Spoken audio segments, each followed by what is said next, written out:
Hello students, in last lecture we will discuss about the admission of partner, introduction of admission of partner, the basic concept of admission of partner we will discuss about it. Now we will start our practical problem number 1 of our textbook. Vikram and Pradnya share profit and losses in the ratio of 2:3 respectively. Their balance sheet as on 31st March 2018 was as under balance sheet as on 31st March 2018. This is the last year's balance sheet. Creditors rupees 1,05,000, capital of Vikram 75,000, Pradnya 75,000, cash 7,500, land and building 37,500, plant 45,000, furniture 3,000, stock 75,000, debtors 87,000. And there is an additional information. They agreed to admit Avni as a partner on 1st April 2018. Okay, Vikram and Pradnya both are the old partners of the partnership firm and their old ratio is 2:3. And Avni is the new partner of this firm. Okay, Avni shall have 1/4 share in future profit. अवनीला आपण फ्युचरमध्ये किती profit देणार आहोत हे त्यांनी इथे आपल्याला सांगितलेलं आहे. Avani shall have 1/4 share in future profit. अवनीला 1/4 शेअर द्यायचा आहे प्रॉफिट जेव्हा भविष्यात जो काय होणार आहे त्यानुसार. त्यानंतर he shall bring rupees 37,000 as his capital and 30,000 as his share of goodwill. Okay, Avani 37,500 as a capital आणणार आहे बिझनेसमध्ये, 30,000 गुडविल म्हणून देणार आहे. Land and building to be valued rupees 45,000 and furniture to be depreciated by 10%. Provision for bad debts and doubtful debts is to be maintained at 5% on sundry debtors. Stock to be valued at rupees 82,500. The capital account of all partners to be adjusted in their new profit and loss ratio, and excess amount be transferred to their loan account. Okay, this is our example. Now we are going to solve this example. Say student, this is the format of our account. We have to prepare revaluation account, partners capital account, and the balance sheet. Okay, these three accounts we have to prepare for this. First, revaluation account. Revaluation account is also called as profit and loss adjustment account. या अकाउंटमध्ये आपण जेवढ्या पण आपल्या assets आणि liabilities आहेत, जेवढ्या पण आपल्या ॲसेट्स आहेत त्या ॲसेट्सवरती आपल्याला ॲप्रिसिएशन झाले किंवा डेप्रिसिएशन झाले हे आपल्याला काय करावं लागतं, इथे रेकॉर्ड करावं लागतं. म्हणजेच जी आपली ॲसेटची व्हॅल्यू होती बिफोर ॲडमिटिंग पार्टनर ती व्हॅल्यू कंटिन्यू तीच राहणार आहे किंवा नाही, तर मार्केट प्राईस हे काय असते, बदलत असते. त्यामुळे आपल्याला काय करावं लागतं, ज्यावेळेस नवीन पार्टनर येणार आहे आपल्या फर्ममध्ये त्यावेळेस आपल्या सगळ्या ॲसेट्स रिव्हॅल्युएट करून घ्याव्या लागतात. म्हणून ह्या अकाउंटला रिव्हॅल्युएशन अकाउंट असंही म्हटलं जातं. नंतर आपण पार्टनर्स कॅपिटल अकाउंट प्रिपेअर करणार आहोत आणि त्यानंतर आपण बॅलन्स शीट प्रिपेअर करणार आहोत.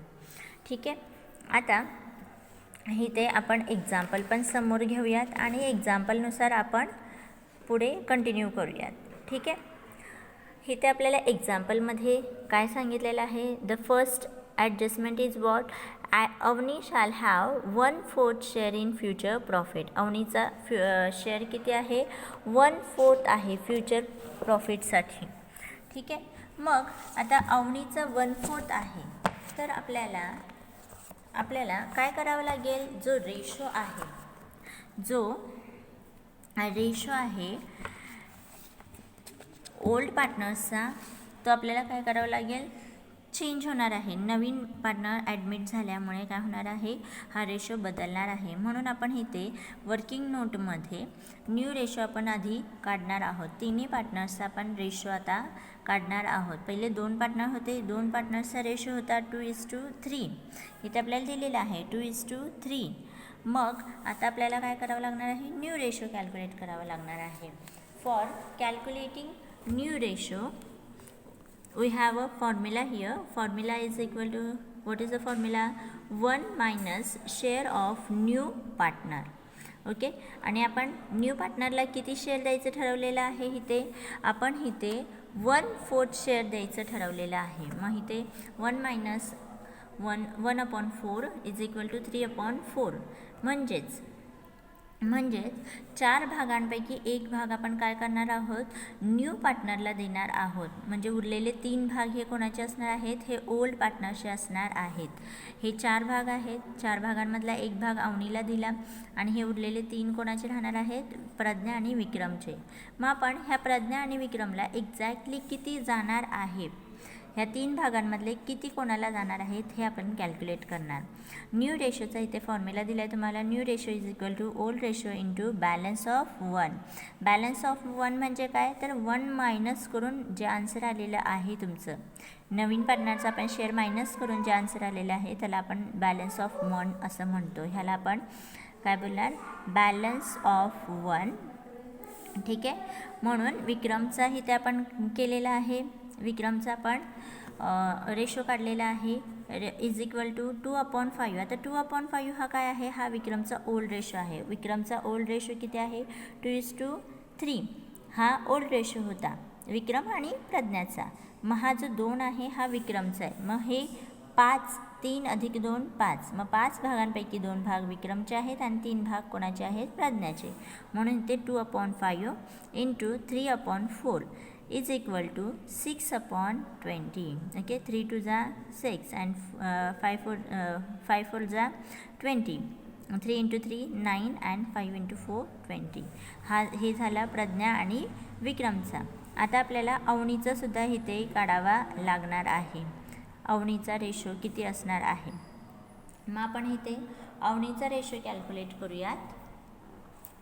अवनीचा रेशो आपण इथे कॅल्क्युलेट करूयात. अवनीचं किती आपण शेअर देणार होतो तिला, 1/4 इंटू, आता ह्यांचा सगळ्यांचा छेद आपल्याला समान करावा लागेल, तेव्हाच आपल्याला एक सेम रेशो मिळणार आहे. म्हणून इथे मी काय करते, ह्याचा छेद समान करण्यासाठी इथे 5ने ह्याला गुणते दोघांना पण. म्हणून 5 एके 5 आणि 5 चोक 20 झाला. तिघांचा पण छेद समान, हा 20 20 आणि 20.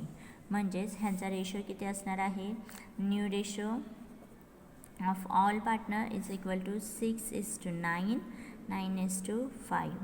हा तिघांचाही रेशो झाला. हा नवीन रेशो आपण कॅल्क्युलेट केलेला आहे.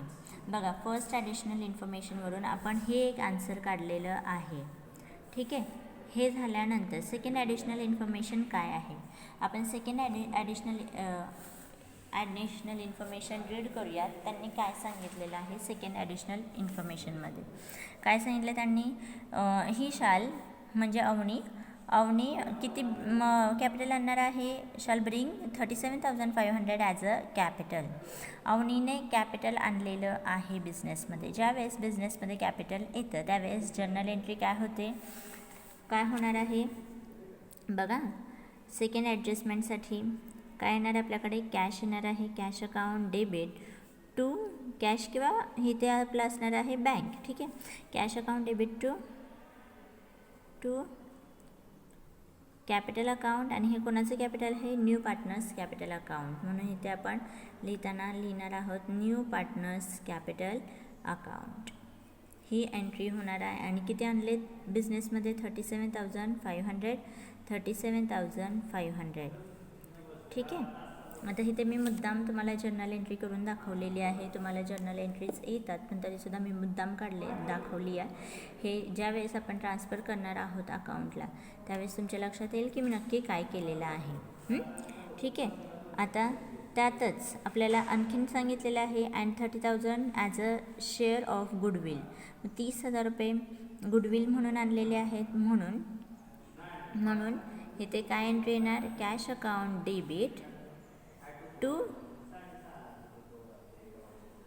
न्यू पार्टनर्स, किंवा आपण न्यू पार्टनर्स बोलण्यापेक्षा आपण इथे गुडविल बोलूया. ठीक आहे, आपण इथे गुडविल अकाउंट लिहिणार. अमाऊंट किती आहे, 30,000 आणि इथे पण 30,000. ही झाली गुडविलचे अमाऊंट, गुडविलचे पैसे आणल्याची एंट्री. पण गुडविलचे जे पैसे आणलेले आहेत हे गुडविलचे पैसे आपल्या नियमाप्रमाणे आपण ओल्ड पार्टनर्सला डिस्ट्रीब्यूट करतो. म्हणून इथे आपण काय करणार आहोत, ही गुडविलची goodwill account debit to Vikram's account, हे दोघांना डिस्ट्रीब्यूट होणार आहे म्हणून, आणि टू प्रज्ञा अकाउंट, म्हणून प्रज्ञा अकाउंट अशी एंट्री होणार आहे. आणि ह्यांचा प्रज्ञाचा आणि विक्रमचा जो ओल्ड रेशो होता 2:3, ह्या रेशोमध्येच ह्या दोघांना काय मिळणार आहेत, हे गुडविलचे पैसे मिळणार आहेत. हे आपण बघितलं होतं की ते सॅक्रिफाईस करतायत म्हणून आपण त्यांना काय करतोय, गुडविलचे पैसे देतोय. म्हणून आपण इथे त्यांना गुडविलचे पैसे देणार. 2:3 हा रेशो आहे म्हणून मी 30,000चा काय करते, टोटल 5 भाग करून घेते. किती येणार, 6,000. मग 6,000 इंटू 2 म्हणजे एकाला 12,000 येणार आहे आणि एकाला 18,000. 12,000 मिळतील विक्रमला आणि 18,000 मिळतील प्रज्ञाला. इथे टोटल 30,000 रुपये. ठीक आहे, हे तुमच्या लक्षात आलेलं असेलच आता. ठीक आहे, आपण ह्या जर्नल एंट्रीज आपण नंतर बघूयात की ह्या कशा ट्रान्सफर होणार आहेत आपल्या पार्टनर्स कॅपिटल अकाउंटला. मी मुद्दाम लिहून ठेवलेले आहेत. आता आपण नेक्स्ट थर्ड ॲडजस्टमेंट बघूयात. थर्ड ॲडजस्टमेंट त्यांनी काय सांगितलेली आहे. थर्ड ॲडजस्टमेंट त्यांनी सांगितलेली आहे, land and building to be valued at ₹45,000 and furniture to be depreciate by 10%. Land and बिल्डिंगची किंमत किती झालेली आहे, 45,000. पण आपल्या गेल्या वर्षीच्या बॅलन्स शीटमध्ये जर आपण चेक केलं तर लँड अँड बिल्डिंगची व्हॅल्यू किती होती, 37,500. म्हणजेच इथे आपली व्हॅल्यू कितीने वाढलेली आहे, 7,500ने आपली इथे लँड अँड बिल्डिंगची व्हॅल्यू वाढलेली आहे. हे आपल्यासाठी काय आहे, फायदा आहे. आपल्या लँड अँड बिल्डिंगची व्हॅल्यू वाढली आहे म्हणजे ॲप्रिसिएशन झालेलं आहे. ज्यावेळेस कमी होतं त्यावेळेस आपण त्याला काय बोलतो, डेप्रिसिएशन. मग इथे काय झालेलं आहे, ॲप्रिसिएशन. मग फर्स्ट एंट्री आपली जाणार आहे इथे रिव्हॅल्युएशन अकाउंटला. इथे आपण लिहिणार आहोत लँड अँड बिल्डिंग कितीने वाढलेलं आहे, आपलं 7,500ने वाढलेलं आहे. लँड अँड बिल्डिंगची व्हॅल्यू कितीने वाढली, 7,500ने, म्हणून मी इथे 7,500 लिहिलेले आहेत. ठीक आहे, हे ॲप्रिसिएशन आहे. हे प्रॉफिट अँड लॉस अकाउंट सारखंच अकाउंट आपण प्रिपेअर करतो. म्हणून आपला फायदा झाला असेल तर आपण क्रेडिटला नोट करतो आणि जर आपला लॉस झाला असेल तर आपण डेबिटला नोट करतो. हे लक्षात ठेवा. Profit and loss adjustment account हे सेम प्रॉफिट अँड लॉससारखं असतं. आपण काय करतो, सगळे डेबिटला लॉसेस लिहितो, एक्सपेन्स लिहितो आणि क्रेडिटला आपले इन्कम्स अँड गेन्स लिहितो. मग लँड अँड बिल्डिंगची व्हॅल्यू वाढली आहे, हे आपल्यासाठी काय आहे, आपलं गेन आहे. ठीक आहे, नेक्स्ट आता त्याच्यामध्येच आपल्याला त्याच थर्ड ॲडजस्टमेंटमध्ये त्यांनी काय सांगितलेलं आहे बघा, and furniture to be depreciate by 10%. फर्निचरची व्हॅल्यू काय झाली आहे, 10% कमी झालेली आहे. फर्निचरची ॲक्च्युअल व्हॅल्यू इथे किती आहे आपली, 3,000 रुपये. ठीक आहे, 3,000 रुपये व्हॅल्यू आहे. मग आता आपण काय करणार आहोत, इथे डेप्रिसिएशन कॅल्क्युलेट करणार. कितीने कमी झाली आहे फर्निचरची व्हॅल्यू, तर 300 रुपयाने कमी झालेली आहे. म्हणून मी इथे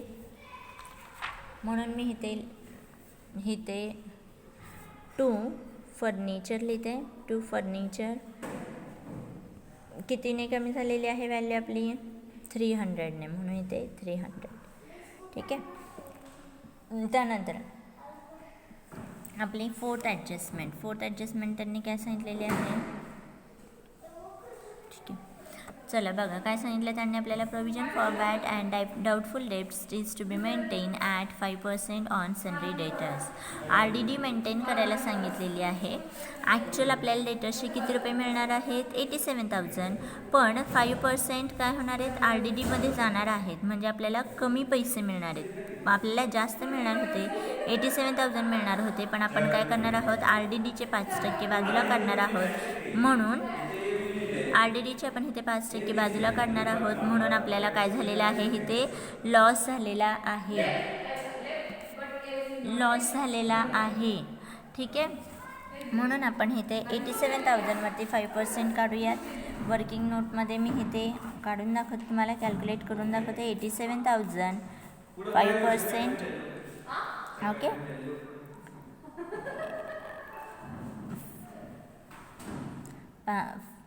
5 7 35, 80, 40 and 3 4,350. This is our RDD. RDD हा आपला एका प्रकारचा लॉस आहे, त्यामुळे इथे डेबिट साईडला आपण मेन्शन करणार आहोत टू RDD. RDD आपला किती झालेला आहे? 4,350. Now next adjustment is what? Stock to be valued ₹82,500. Actual stock आपला किती आहे? लास्ट इयर्सचा 75,000 आणि आता किती झालेला आहे? 82,500. म्हणजेच इथे 7,500ने आपला स्टॉक वाढलेला आहे. आपला फायदा आहे. स्टॉकची ॲक्च्युअल मार्केट व्हॅल्यू 82,000 आहे. मग आपल्याला फायदा झाला किती? 7,500चा. म्हणून मी इथे 7,500 काय करणार आहे? नोट डाऊन करणार आहे. बाय स्टॉक किती आहे आपला? 7,500. ओके, स्टॉक आपला आहे 7,500. मी तो पण घेतलेला आहे. आपल्या सगळ्या ॲडजस्टमेंट झालेल्या आहेत, त्यानुसार आपण रिव्हॅल्युएशन अकाउंटही बनवलेलं आहे. आता आपण हे जे रिव्हॅल्युएशन अकाउंट बनवलं आहे ह्याच्यामध्ये आपला फायदा होणार आहे की लॉस आहे, आधी ते कॅल्क्युलेट करून घेऊयात. दोघांचे आपण इथे टोटल घेणार आहोत. 7 आणि 7 14 15,000 रुपये इथे टोटल झालेले आहे. आणि इथे किती झालेले आहे? 7,350. जी जास्त आहे, whichever is higher that will be the tally amount. So 15,000 and here also 15,000. Okay, 15,000 minus 7,350. किती राहत आहेत इथे? 10,000 4,650. 10,350 इथे आपले येणार आहे. हे आपली बॅलन्सिंग फिगर येणार आहे. आणि ही जी बॅलन्सिंग फिगर आहे बघा, हा आपला प्रॉफिट आहे, हा आपला गेन आहे. ह्याच्यातून आपला खर्च जो आहे तो मायनस झालेला आहे. तो मायनस करून आपल्याला 10,350 राहत आहेत, म्हणजे हा आपला प्रॉफिट आहे. मग हा प्रॉफिट आपण काय करणार आहोत? ओल्ड पार्टनर्सला देणार आहोत. हा प्रॉफिट आपण कोणाला देणार? ओल्ड पार्टनर्सना. टू प्रॉफिट ऑन रिव्हॅल्युएशन, ह्याला तुम्ही म्हणणार टू प्रॉफिट ऑन रिव्हॅल्युएशन. आणि हा प्रॉफिट आपण ओल्ड पार्टनर्सला शेअर करणार त्यांच्या ओल्ड रेशोमध्ये. लक्षात ठेवा, ज्यावेळेस इथे लॉस होणार आहे किंवा प्रॉफिट होणार आहे, बिफोर ॲडमिटिंग न्यू पार्टनर आपण हे करणार आहोत. त्यामुळे हे जे काय होणार आहे, लॉस होणारे, प्रॉफिट होणारे, हा फक्त आणि फक्त ओल्ड पार्टनर्सला जाणार आहे. विक्रमला आपण त्यांच्या रेशोमध्ये 2:3 ह्या रेशोमध्ये आपण देणार. मग विक्रमला जाणार आहेत 4,140 आणि प्रज्ञाला जाणार आहेत 6,210. 6,210. आपण हे दोघांनाही काय केलेलं आहे? प्रॉफिट दिलेला आहे. हा प्रॉफिट आपण ट्रान्सफर करणार त्यांच्या कॅपिटल अकाउंटला. मग हा प्रॉफिट आपण ट्रान्सफर करण्यापूर्वी आपण काय लिहिणार इथे? दोघांचा आधी बॅलन्स लिहून घेणार. By balance brought down. दोघांचा आधीचा बॅलन्स जो कॅपिटलचा बॅलन्स आहे तो किती आहे? 75,000. ठीक आहे, 75,000. त्यानंतर प्रज्ञाने तिचं कॅपिटल आणलेलं आहे, म्हणून इथे प्रज्ञाने इथे काय केलेलं आहे? तिचं कॅपिटल आणलेलं आहे. आपण मगाशी ही जर्नल एंट्री केली होती. New partners capital account. मग नवीन पार्टनर्सच्या क्रेडिट साईडला, म्हणून नवीन पार्टनर्सच्या क्रेडिट साईडला आपण इथे काय लिहिणार? Cash account. प्रज्ञाने किती कॅश आणलेली आहे?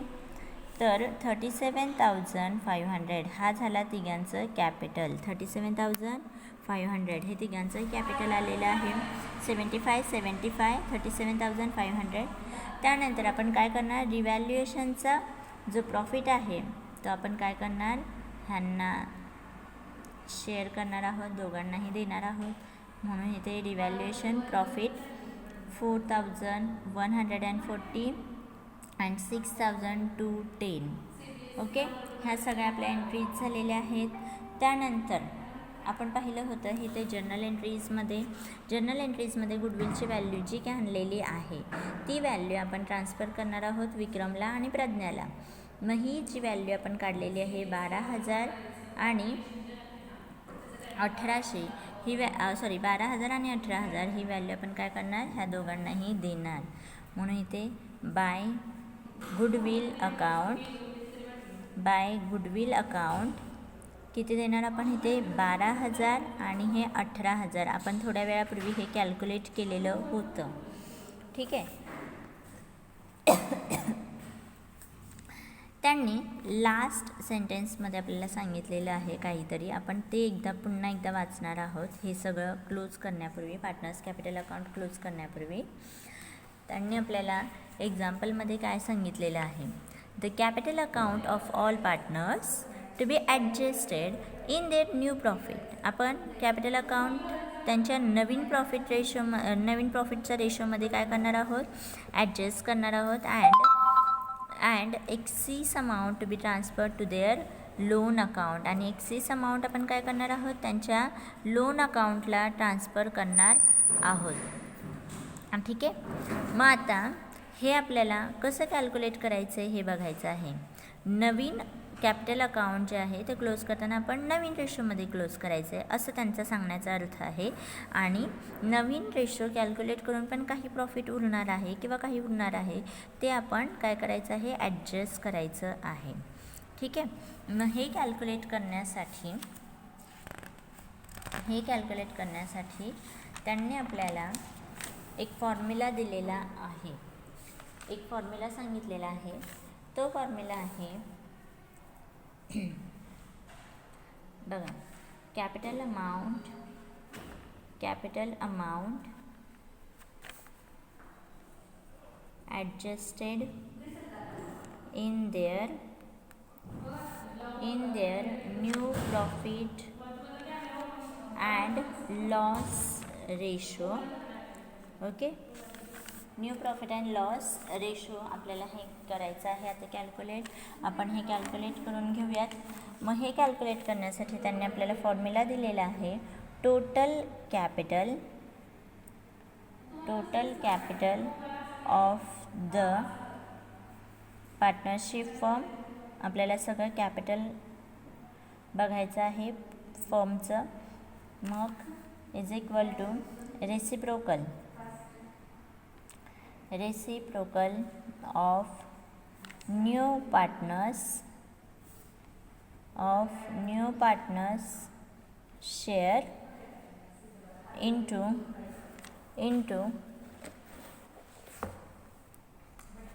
capital of new partner. आता आपल्याला पूर्णच कॅपिटल काढायचं आहे. हा फॉर्म्युला महत्त्वाचा आहे. हा फॉर्म्युला ज्यावेळेस आपल्याला असं काही सांगितलेलं आहे की कॅपिटल नवीन रेशोमध्ये ॲडजस्ट करा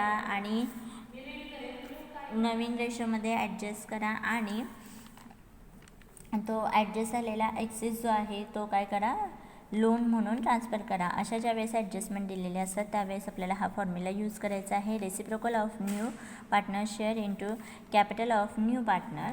मग रेसिप्रोकल ऑफ न्यू पार्टनर म्हणजे काय, तर 1/4.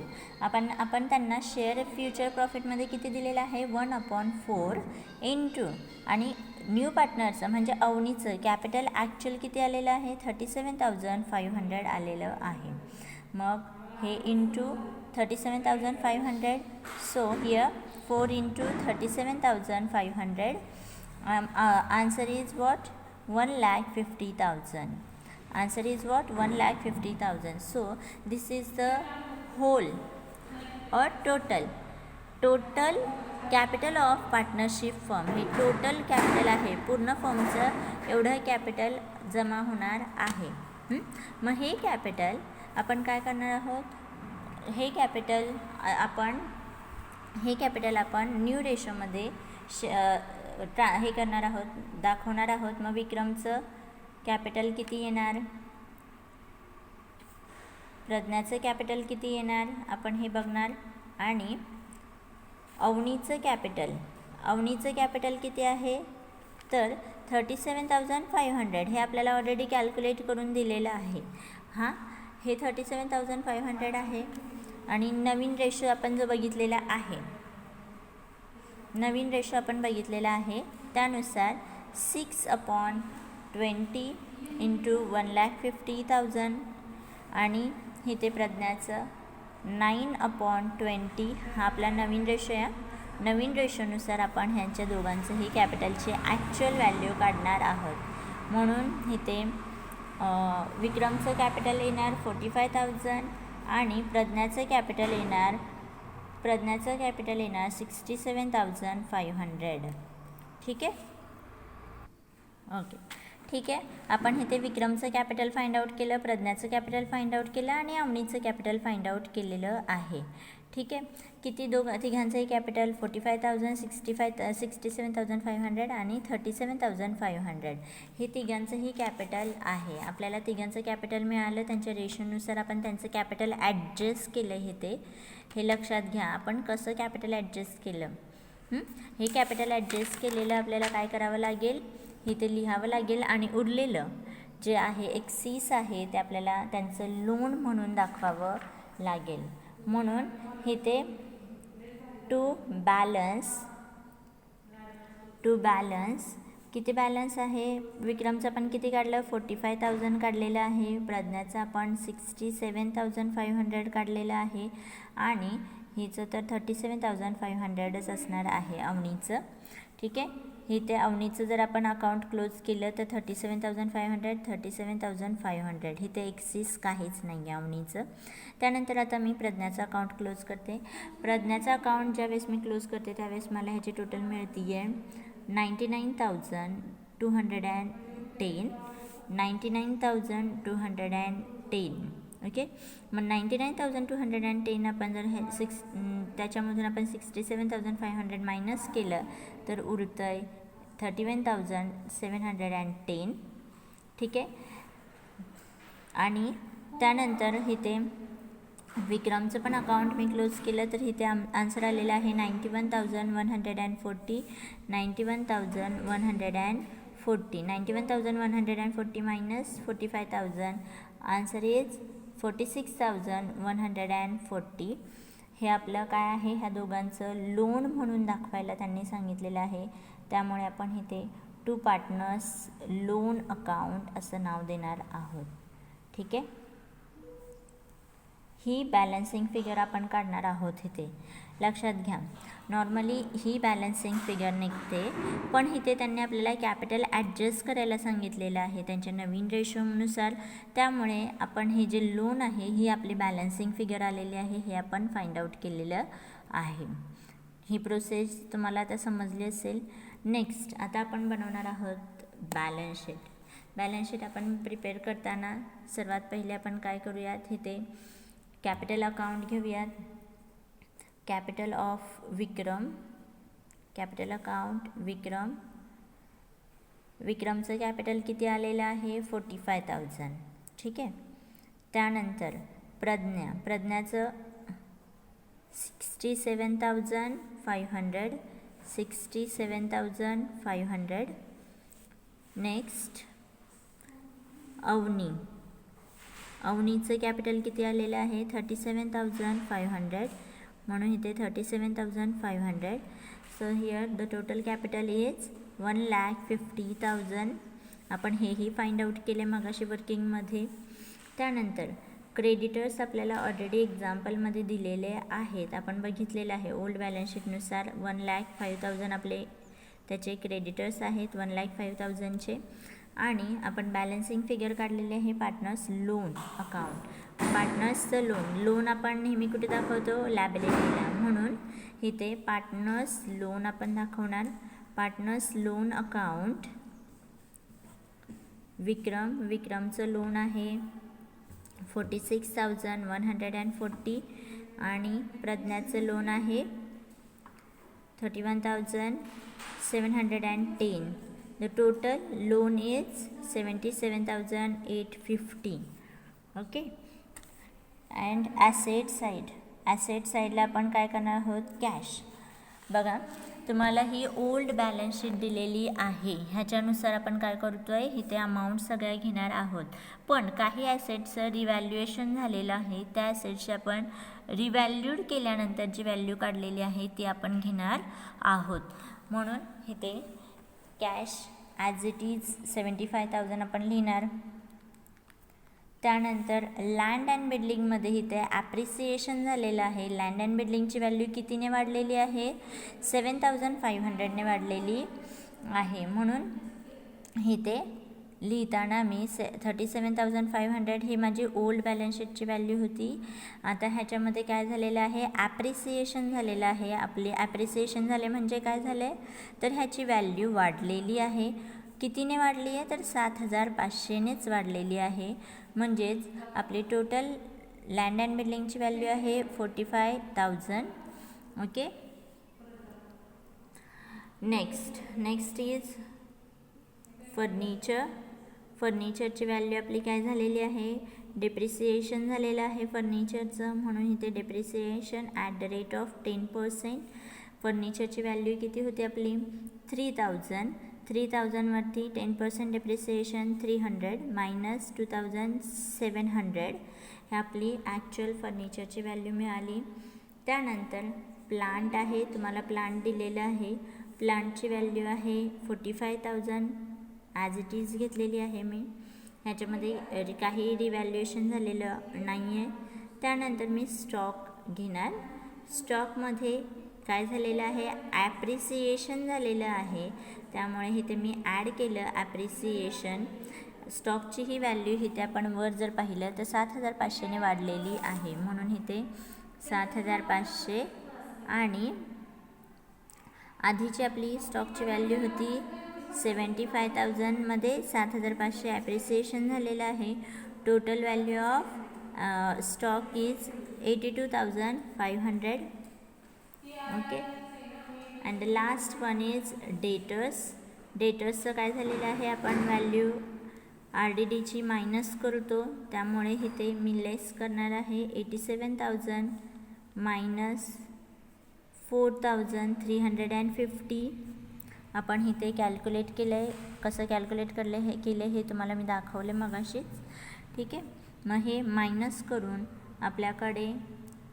आपल्याकडे स्टॉकची व्हॅल्यू राहते आहे 82,650. 82,650 आपली व्हॅल्यू येते आहे इथे. आणि ह्याची जर तुम्ही टोटल केली तर तुम्हाला टॅली अमाऊंट मिळणार आहे. दोन्हीही ॲसेट्स अँड लायबिलिटीज तुमच्या काय होणार आहेत, टॅली होणार आहे 3,32,850ने. 3,32,850. होप तुम्हाला हे एक्झाम्पल समजलेलं असेल. थोडंसं ह्याच्यामध्ये हा जो पार्ट आहे हा डिफिकल्ट आहे. इथे त्यांनी कॅपिटल ॲडजस्ट करायला सांगितलं होतं. त्यामुळे तुमची बॅलन्सिंग फिगर ही न निघता ही बॅलन्सिंग फिगर मिळालेली आहे तुम्हाला. ठीक आहे. हे तुम्ही कसं कॅल्क्युलेट केलं हे तुम्हाला मी थोड्या वेळापूर्वी दाखवलं आहे. इथे फॉर्म्युला यूज करायचा. तो फॉर्म्युला यूज केल्यानंतर तुम्हाला ही अमाऊंट मिळणार आणि तुम्हाला लोनची पण अमाऊंट मिळणार आहे. होप तुम्हाला हे एक्झाम्पल व्यवस्थित समजलेलं असेल. नाही समजलं, काही डाऊट असेल तर मला तुम्ही विचारू शकता. नेक्स्ट लेक्चरमध्ये आपण ह्याच्याबद्दल डिस्कस करूयात. तुम्ही मला विचारून घ्या आणि आपण नंतर नेक्स्ट एक्झाम्पल नेक्स्ट लेक्चरमध्ये सॉल्व करणार आहोत. ठीक आहे.